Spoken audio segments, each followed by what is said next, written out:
2019, 2024లో పరిపాలన ఎలా జరిగిందో మీ అందరికీ తెలుసు. ఒక రాక్షస పరిపాలన, ఆర్థిక వ్యవస్థ మొత్తం సర్వనాశనమైంది. ఆ 5 సంవత్సరాల పరిపాలనలో 20 సంవత్సరాలు వెనక్కి వెళ్ళిపోయాము. అలాంటి పరిపాలన నుంచి ఇప్పుడిప్పుడే ఒక ప్రగతి నక్షత్రాలపై ప్రయాణిస్తున్నాం. మీకు తెలుసు, గత ప్రభుత్వం జగన్మోహన్ రెడ్డి ప్రభుత్వం కొన్ని అనాలోచిత కారణాల వల్ల విద్యుత్ సంస్కరణల విషయంలో తప్పుపని చేయడం వల్ల ఈరోజు సుమారుగా 1,29,000 కోట్లు విద్యుత్తులో నష్టాల్లో ఉన్నాం. ఇదంతా మీకు తెలుసు. ప్రపంచంలో ఏ ప్రభుత్వాలైనా, ముందుగా మన భారతదేశంలో ఏ ప్రభుత్వం అయినా సరే ఇప్పటి వరకు స్వాతంత్రం వచ్చిన నుంచి ఇప్పటి వరకు విద్యుత్ ఛార్జీలు పెంచి తగ్గించడం అనేది ఒక ఆంధ్రప్రదేశ్ రాష్ట్రానికి, ఎన్డీఏ కూటమి ప్రభుత్వానికి, చంద్రబాబు నాయుడు గారికి అది జరిగింది. ఎందుకంటే సైకో జగన్మోహన్ రెడ్డి కొన్ని అనాలోచిత కారణాల వల్ల ఒక యూనిట్ కాస్ట్ ₹5.19 కొనడం అనేది జరిగింది. తర్వాత మన ప్రభుత్వం వచ్చిన తర్వాత 2024లో వచ్చిన తర్వాత ఒక యూనిట్ కాస్ట్ ₹4.75 కొనడం అనేది జరుగుతుంది. అంటే ఆయన చేసిన తప్పుదాల వల్ల సుమారుగా 32,000 కోట్లు ప్రజలపై భారం పడడం అనేది జరిగింది. అంటే ఇప్పుడు చంద్రబాబు నాయుడు గారు ఏదైతే ఎలక్షన్ లో భాగంగా విద్యుత్ ఛార్జీలు పెంచబోము, విద్యుత్ ఛార్జీలు తగ్గిస్తాము అని ఏదైతే హామీ ఇచ్చారో, ఈ రోజు ప్రజలకి ఇబ్బంది కలగకూడదని ఆలోచిస్తూ మొన్నే ఒక విషయం ప్రభుత్వానికి ఆంధ్రప్రదేశ్ ఎలక్ట్రిసిటీ ఒక అల్టిమేట్ జారీ చేసింది. సుమారుగా 5,000 కోట్లు విద్యుత్ ఛార్జీలు పెంచాలి అని చెప్తే మన 2024-25 మధ్య పెంచమని చెప్తే చంద్రబాబు నాయుడు గారు మాట ఇచ్చాం, అలాంటి పెంచడాలు జరగవు, ఎట్టి పరిస్థితుల్లో ఏ తగ్గిస్తామని చెప్పడం అని చెప్పి ఆ వారం కూడా ప్రభుత్వం మీద వేసుకొని జగన్మోహన్ రెడ్డి పరిపాలనలో ఏదైతే 1,29,000 కోట్లు లాసుల్లో ఉందో, అప్పుల్లో ఉందో, కానీ అవన్నీ భరించి ప్రభుత్వం భరిస్తూ ఈ రోజు విద్యుత్ ఛార్జీలు అనేవి యూనిట్ కి 15 పైసలు తగ్గించడం అనేది ఈ మా ప్రభుత్వం, ఎన్డీఏ కూటమి ప్రభుత్వం, శ్రీ నారా చంద్రబాబు నాయుడు గారు ఆయన తీసుకున్న నిర్ణయం. ఈ జనవరి 1న ప్రజలందరికీ, ఆంధ్రప్రదేశ్ ప్రజలందరికీ శుభాకాంక్షలు తెలియజేస్తూ మంచి శుభవార్తను తెలియజేశారు. ఆయనకి మా నాయకుల తరఫున, ఆంధ్రప్రదేశ్ ప్రజల తరఫున ఆయనకి హృదయపూర్వకంగా ధన్యవాదాలు తెలియజేస్తున్నాం. అయితే మీ అందరికీ తెలుసు, గత ప్రభుత్వం పరిపాలన అనేది ఇండస్ట్రీస్ మూతపడిపోయి వాళ్ళు వెళ్ళిపోయారు. విద్యుత్ సంస్కరణ వల్ల విద్యుత్ ధరలు ఏదైతే మెయిన్ ఇంపార్టెంట్ ఒక విషయం తెలియాలి. 2014-2019 మధ్యలో చంద్రబాబు నాయుడు గారి పరిపాలనలో మిగులు విద్యుత్ మనకి ఉండేది. అప్పుడు మనం రాష్ట్ర విభజన అయిపోయిన తర్వాత విద్యుత్ కొరత అవుతుంది. ఆయన వచ్చిన తర్వాత ఆయన పెట్టే సంస్కరణలతో మిగులు విద్యుత్ అనేది చంద్రబాబు నాయుడు గారి హయాంలో జరిగింది. కానీ 2019 వచ్చిన ప్రభుత్వం ప్రమాణ స్వీకారం చేసిన తర్వాత జగన్మోహన్ రెడ్డి నేను విద్యుత్ ఛార్జీ తగ్గిస్తానని ప్రమాణ స్వీకారం చెప్పిన వ్యక్తి ఆ రోజు కనీసం ప్రజలందరికీ మోసం చేసి మాయ మాటలు చెప్పి రూపాయి కూడా తగ్గించకుండా మొత్తం ప్రజలందరికీ మోసం చేశారు. తర్వాత ఏమైంది అంటే ఆయన చేసిన సంస్కరణల వల్ల, ఆయన చేసిన తప్పిదాల వల్ల, ఆయన చేసిన అనాలోచిత కారణాల వల్ల, అప్పుడే ఆయన చేసిన తప్పిదాల వల్ల ₹5.90 యూనిట్ కొనడం వల్ల సుమారుగా 32,000 కోట్లు ప్రజల మీద భారం పడడం అనేది జరిగింది. ఈ 5 సంవత్సరాలు కలిపేసి మొత్తం టోటల్ గా తీసుకుంటే 1,29,000 కోట్లు ప్రజల మీద భారం పడి అప్పుల ఊపిరిలో కూరుకోవడం. తర్వాత 24 మన ప్రభుత్వం వచ్చిన తర్వాత ఇవన్నీ ప్రజల మీద భారం పడకూడదు, ప్రజల మీద పడకూడదు, కొన్ని ప్రభుత్వాల కక్షాధిక చర్యలు చేశాయి. ఆ ప్రభుత్వం చేసింది. కానీ ఈ ప్రభుత్వం ప్రజల శ్రేయస్సు ఇంపార్టెంట్ కోరుకోని అవి ఏదైతే నెలకి 5,000 కోట్లు భారం పడాలి వచ్చిన పరిస్థితి వచ్చిందో దాన్ని అందరినీ ప్రభుత్వం భరేస్తూ ఈ రోజు అనేది ఈ కొత్త విధానాన్ని పెట్టి మన విద్యుత్ ఛార్జీ తగ్గించిన ప్రభుత్వం ఏదైనా ఉందంటే అది ఎన్డీఏ కూటమి ప్రభుత్వం. ఇలా చెప్పుకుంటూ పోతే సూపర్ 6 లో హామీలో భాగంగా ఏ ఇచ్చామో మనము ఉచిత బస్ ప్రయాణం, సూపర్ 6 లో భాగంగా ఉచిత బస్ ప్రయాణం కానీ, దాని తల్లికి వందనం కానీ, ఇంకా తీసుకుంటే అన్నదాత సుఖీభావ కానీ, ఇలాగా ఏ విషయం తీసుకున్నా సరే ప్రతి విషయంలో పెన్షన్ స్కీమ్ కానీ, సంక్షేమ మెగా జాబ్ క్యాలెండర్ విషయంలో కానీ ఏ విధంగా తీసుకున్నా సరే ఈ ప్రభుత్వం ముందుకు చూసుకుంటూ వెళ్తుంది. మీరు చూశారు నిన్ననే 4వ తారీఖు భోగాపురం ఎయిర్పోర్ట్ మీద విచిత్రమైన ఇదిగా అందరూ నవ్వుకుంటారు చూస్తుంటే. ఆయనేమో వచ్చేమో భోగాపురం ఎందుకు ఎయిర్పోర్ట్, ఇక్కడ ఎందుకు ఒక ఎయిర్పోర్ట్ చాలదా, ఇక్కడ ఎందుకు రైతులు ఎక్కుతారు, ఇక్కడ అవసరమా అని చెప్పేసి అంతకుముందు గతంలో ఆయన ఉపన్యాసాలు మీడియా ఇచ్చిన వ్యక్తి నిన్ననేమో ట్రైల్ రన్ వేసి భోగాపురం ఎయిర్పోర్ట్ ఈ 3 ఉమ్మడి జిల్లాలో కూడా అందుబాటులో వచ్చినప్పుడు ఆయన ఏం మాట్లాడుతున్నారంటే విచిత్రకరమైన మాటలు. అది నేనే శంకుస్థాపన చేశాను, నేనే చేశాను. 2014, 2019లో భోగాపురం ఎయిర్పోర్ట్ ఎవరు పెట్టారు? ఎవరు శంకుస్థాపన చేశారు? ఎవరు భూసేకరణ చేశారు? సిగ్గు లేకపోతే సరే, సిగ్గున్నోడు ఎవడైనా పనిచేస్తాడా? 2014, 2019 శ్రీ నారా చంద్రబాబు నాయుడు గారు భోగాపురం ఎయిర్పోర్ట్ శంకుస్థాపన చేశారు. ఆయనే భూసేకరణ చేశారు. ఆయనే కేంద్రం నుంచి ఆయన అన్ని పెర్మిట్లు ఆయన తెచ్చారు. నువ్వు 2019లో వచ్చిన తర్వాత నేను ఆపేస్తాను భోగాపురం ఎయిర్పోర్ట్, అది ఆపేస్తాను, ఇది ఆపేస్తాను చెప్పేసి గతి లేక 2023లో శంకుస్థాపన చేసే ప్రజలు వ్యతిరేకిస్తున్నప్పుడు ఈ రోజు మా భోగాపురం ఎయిర్పోర్ట్ అంతర్జాతీయ ఎయిర్పోర్ట్ ప్రజలందరికీ అందుబాటులోనా? 3 జిల్లాలు ఉమ్మడి జిల్లాలకు అందుబాటులోనా?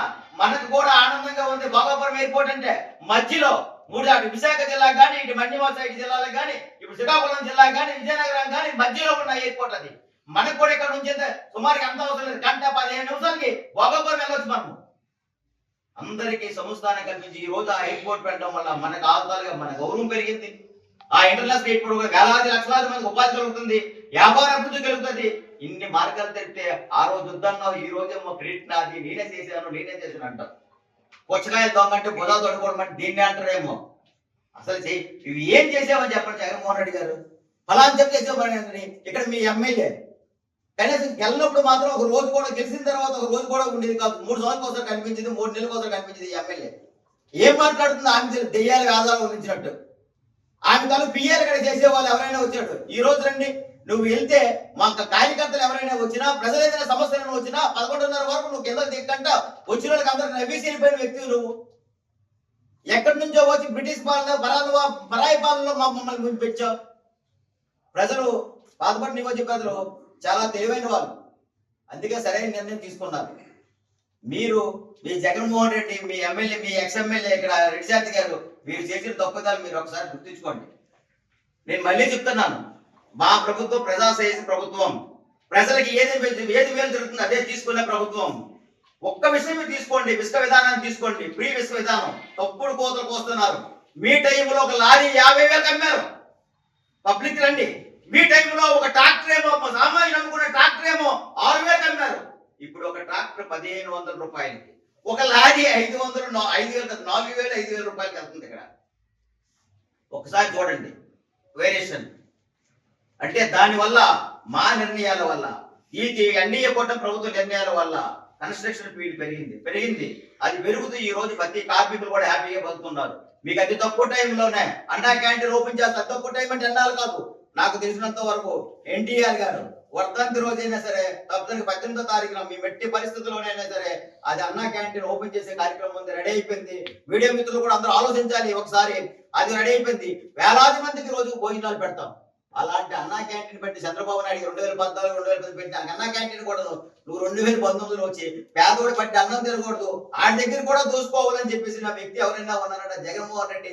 ఈ రోజు మీరు చూస్తున్నారు కూడా, ఈ రోజు అన్నా క్యాంటీన్ మళ్ళీ ఈ రోజు కదులు పెట్టింది. పాతపట్నంలో అన్నా క్యాంటీన్ ఏంటనుకుంటున్నారు, కానీ పాతపట్నంలో అన్నా క్యాంటీన్ కాదు. 5 మండలాలు అతి తక్కువ టైంలో కూడా 5 మండలాలు అనుకోవట్లేదు అన్నా క్యాంటీన్ వస్తుంది. ఇలా చెప్పుకుంటూ పోతే 2014, 2019 ఉమిసార కరకట్లని నిర్మాణం కోసం వేలాది 1,00,000 కోట్లేమో వెచ్చించాము తెలుగుదేశం ప్రభుత్వంలో. వెచ్చిస్తే తర్వాత వచ్చిన జగన్మోహన్ రెడ్డి ఆ డబ్బులన్నీ తీసేసి వేరే దగ్గర పెట్టి తన కాంట్రాక్టులకి పంపించాడు. అది 2019, 2024 మధ్యలో పూర్తిగా ఉమిసార కరకట్లు బాగుపడలేదు. మళ్ళీ మొన్న వరదలు వస్తే మొత్తం ముంపేసి మొత్తం మనం చూసే 4-5 సార్లు ఎంత తిరుగుతాం. మీ మీడియా మిత్రులు కానీ, డిపార్ట్మెంట్ వాళ్ళు కానీ, ప్రజలు కానీ అందరూ కూడా భయం గుప్పిట్లో బతికారు వాళ్ళందరూ. మళ్ళీ చంద్రబాబు నాయుడు గారు దయచేసి 400 కోట్లు మళ్ళీ ఆయన ఇస్తూ, ఎక్కడ బామేడు నుంచి రుగడ వరకు 150 కోట్లు, రుగడ నుంచి మరి ఎల్లంపేట ఎండింగ్ వరకు 250 కోట్లు ఇస్తూ మళ్ళీ ఈ రోజు కరకట్లకు మనం రూపుదిద్దుకుని తక్కువ టైంలో అది మధ్యపడ స్టార్ట్ అవుతుంది. నాకు తెలిసినంత వరకు ఈ మళ్ళీ వరదలు స్టార్ట్ అయ్యేటప్పటికి, మళ్ళీ వర్షాకాలం స్టార్ట్ అయ్యేటప్పుడు కొంతవరకు కంప్లీట్ అవుతుందని ఊహిస్తున్నాను. దాన్ని తీసుకొద్దాం. ఇంకో విషయం కూడా మీకు చెప్పాలి. ఆల్రెడీ మనం తాగడానికి మనకి నీళ్ళు లేవు.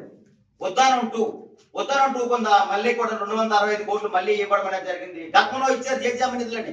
జేజేఎం నిధుల్లో మొత్తం అన్ని దగ్గర వర్క్ చేశారు. అది కేంద్ర ప్రభుత్వం స్కీమ్.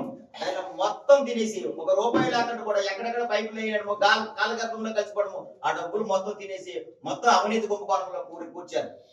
మళ్ళీ మన ప్రభుత్వం వచ్చింది, మళ్ళీ ఆ జేజేఎం నిధులన్నీ మళ్ళీ చేస్తుంది.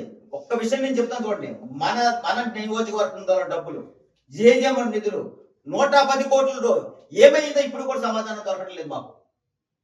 మేము మీడియా గురించి చెప్తున్నాను, 110 కోట్లు మొన్న కలెక్టర్ గారి దగ్గర నా ఆవేదన అలా కలిగించాను. 110 కోట్లు ఎక్కడికి వెళ్ళింది, ఎవరి దగ్గరికి వెళ్ళింది తెలియడం లేదు. అన్ని నియోజకవర్గ డబ్బులు ఉన్నాయి. పాతపట్ల నియోజకవర్గ డబ్బులు 110 కోట్లు జేజేఎం నిధులు వెనక్కి వెళ్ళిపోయి ఎక్కడ ఉన్నాయి? అది ఎందుకు అలా జరిగింది అంటే ఇవన్నీ తీసుకున్న పోతే ఈ రోజు అది ఉదాహరణ కింద 265 కోట్లు తెస్తూ మళ్ళీ ప్రతి ఊరు కూడా వాటర్ ట్యాంకులను చెప్తూ అది తక్కువ టైంలో మార్చి ఏప్రిల్ నెలలో తప్పనిసరిగా అందరూ కూడా వాటర్ వస్తుంది. మొట్టమొదటిసారిగా మిలియాపుటికి వాటర్ ఇస్తున్నారు, గ్రామానికి ఇస్తున్నారు. ఇలా చెప్పుకుంటూ పోతే ఎన్నెన్నో ఉన్నాయి. ఒకటి మాత్రం ప్రజలందరూ గుర్తించాలి, మసిపూసి మారడకాయ చేస్తున్న జగన్మోహన్ రెడ్డికి నమ్మద్దు. ఒక్క ఛాన్స్ అని మన అవకాశం ఇచ్చి జగన్మోహన్ రెడ్డి నమ్మద్దు. ఒక్క ఛాన్స్ అని అవకాశం ఇచ్చి మోసపోయిన నమ్మద్దు. ఒక్కటి మాత్రం ఏ ప్రభుత్వంలో అభివృద్ధి జరుగుతుంది, ఏ ప్రభుత్వంలో మెగా జాబ్ క్యాలెండర్. ఇప్పుడు మీకు అందరూ తెలిసిందే, గూగుల్ లాంటి సంస్థలు డేటా కేబుల్ సెంటర్లు ఇక్కడ పెడుతూ మీరు అందరూ చూసారు, ఆదాయ సెంటర్లు పెట్టారు. సుమారుగా 13,25,000 కోట్లు మనకు తెచ్చారు. ఈ రోజు పెట్టుబడుల్లో ఆంధ్రప్రదేశ్ రాష్ట్రంలోనే అంటే దేశంలోనే 25%. 25% దేశంలో అంటే దేశంలో ఎన్ని రాష్ట్రాలు ఉన్నాయి? అన్ని రాష్ట్రాల్లో ఒక్క ఆంధ్రప్రదేశ్ రాష్ట్రానికి 25% అంటే రూపాయికి పావలా వాటా.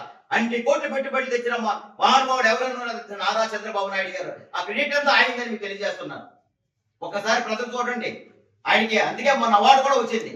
అంటే గత నాయకుడు ఏం జరిగిందంటే ఉన్నది లేనిది మొత్తం దోసుకొని మొత్తం సర్వనాశనం అయిపోయారు. అందుకే ప్రజలు విజ్ఞానవంతులు, ఒకసారి గుర్తిస్తారని తెలియజేసుకుంటూ సెలవు తీసుకుంటున్నాను. Local to global news at your finger tips. మీ చేతిలో ఒక ఆయుధం. Download Raw TV app. Media legend Ravi Prakash is back.